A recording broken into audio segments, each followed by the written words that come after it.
लक्ष्मण हाकेंची ढाल बनलेल्या कार्यकर्त्यांवर प्राणघातक हल्ला। नमस्कार, मी आरती आणि तुम्ही पाहत आहात लोकाशा न्यूज। आरक्षण प्रश्नावरून मराठवाड्यातील वातावरण ढवळून निघालं असून काही ठिकाणी हिंसक घटना घडत आहेत। अशातच बीड जिल्ह्यातील माजलगाव तालुक्यात खळबळ उडवणारी घटना घडलेली आहे।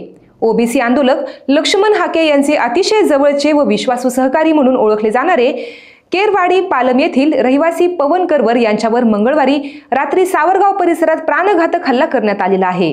या हल्ल्यात पवन करवर हे गंभीर जखमी झालेले असून त्यांचे इतर 3 साथीदार किरकोळ जखमी झालेले आहेत। विशेष म्हणजे गेवराई तालुक्यात काही आठवड्यांपूर्वी जेव्हा लक्ष्मण हाके यांच्यावर हल्ल्याचा प्रयत्न करण्यात आला तेव्हा पवन करवर हे हाके यांना वाचवण्याचा प्रयत्न करत होते।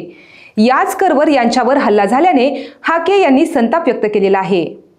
पवन करवर आणि त्यांचे साथीदार मंगळवारी रात्री 9:30 वाजण्याच्या सुमारास सावरगाव जवळील एका धाब्यावर जेवण्यासाठी थांबले होते। दरम्यान अचानकपणे 40 ते 50 अज्ञात युवक धाब्यावर पोहोचले आणि हातातील काठ्या, दांडके तसेच लाथाबुक्क्यांच्या साहाय्याने करवर यांच्यावर चौघांनी मारहाण सुरू केली। अचानक झालेल्या या हल्ल्यामुळे काही क्षण धाबा परिसरात एकच खळबळ उडाली। टोळक्याने केलेल्या हल्ल्यात पवन करवर यांच्या डोक्याला गंभीर दुखापत झाली असून त्यांना तातडीने माजलगाव येथील खासगी रुग्णालयात दाखल करण्यात आलेले आहे। त्यांच्या 3 साथीदारांनाही मार लागलेला असून त्यांच्यावरही उपचार सुरू आहेत।